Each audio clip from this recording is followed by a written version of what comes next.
Okay, it's the next day. I've got everything moved out of this room now. Remember, this was the area we did just yesterday, and now this morning I've got everything moved out of here, and now you see this was the area that I did not use the WD-40.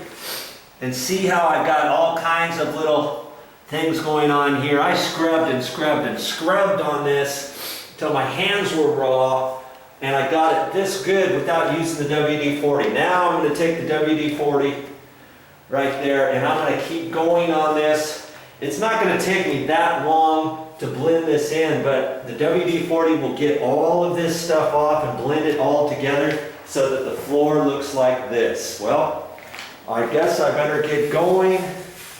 That's the next step. Hey, no frills on this. I'm not going to show you this part. You know how to get this stuff off the floor now. If you didn't watch that last video, watch it on how to remove black tar from a concrete floor. Something like that. It's very simple. And I've got like 3 minutes of my little chip on the video recorder. So I'm going to go ahead and clean this whole area right here. Then I'm going to show you how to blend in all of the floor with the sponge at the end. And remember, I'm only going to go to the door. I'm going to try real hard to be as careful as I can along that edge, and maybe do it not too far out from the door so that if there's any imperfections, it fits underneath the door. And I already saw, you see right here, this is the stain, a little bit of the stain from the other day, so I'm going to have to do my best to try to blend that in. See, when it dries, it just never seems to blend in 100%. So I'm going to have to work on that a little bit when I get to there, because there's no way I want to do the hallway again. Because if I do the hallway, then I have to blend it into the floor in the closet, and I would have to blend it in right there at that opening going into the other room. So see, that's why it's best to blend in everything all in one go. But as it is, we did the best we could, and we'll go from there.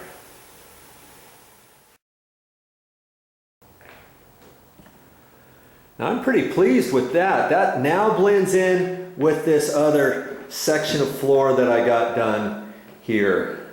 Okay, I took off all that stuff, and yes, I had to spray WD-40 a little bit at a time in squares, just kind of how I did the rest of the floor. And I had to go over that whole section of floor, but it was well worth it. It now all blends in, you know, the overall look. Now it's about wiping off the excess and doing this once and for all. And I've got to go out this door right here. The hallway's already been done, so I've got to have an exit plan situated. So I'm gonna do that section over there and along here, and then this section kind of, and then move out towards the door, and then I have to back out of this door somehow without getting my feet out on that floor there. And you know, I have some carpet pad in the other room, and I think I should put a little piece of carpet pad down so that I don't track in right there, because I'm gonna have to kneel down right there at the end of the door. So I've got to think of my plan first. I've got my bucket here, I've got my stain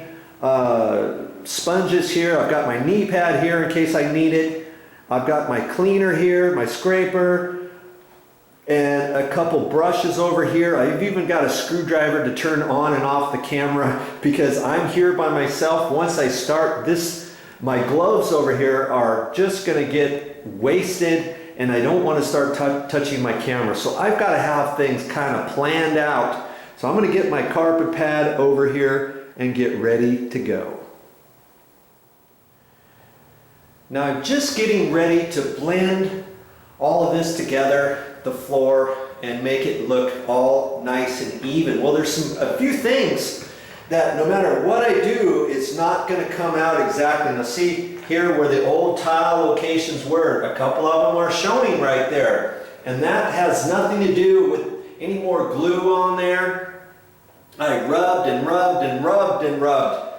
And sometimes you're going to get that on the floor. See, here's a couple more over here. Here's a couple more right here. Now the whole entire floor you would think would have that, but see, there's nothing over here. And so no matter what I do, some of those marks are not going to come out. That's just what you're going to get when you get all done with this floor. You're going to have a variation of different things going on. You have to realize that. That's what gives your floor a little bit of character. Once you get your furniture back in here, this is going to be a little bedroom. Some of that's not even going to show. You're going to have different things up against the wall. The only area you're going to have is kind of next to the door coming out here. And depending how they set this room up, I mean, you could make this look really awesome. Okay, so don't get wrapped up with the minutia of trying to get every single little thing off of your floor, because your floor, even once you clean it, is going to pick up a character of its own. You're even going to have, see right here, this is imperfections of when they floated out this entire floor on the concrete. So that brings up different little things that are going on. I even saw some hairline cracks in the floor. See right here? There's nothing that can be done with that, and that just adds that much more character to the floor. Okay, so you have to realize that if you're going to stain a floor, that's the type of stuff you want. Okay.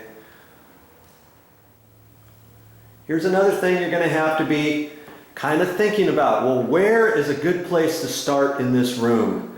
Well, you have to ask yourself, are you right-handed or are you left-handed? I'm right-handed, so I like to go from right to left. So I would start in this corner and go to the left. Or if I was up against this back wall, I would start at the right and work all the way across to the left.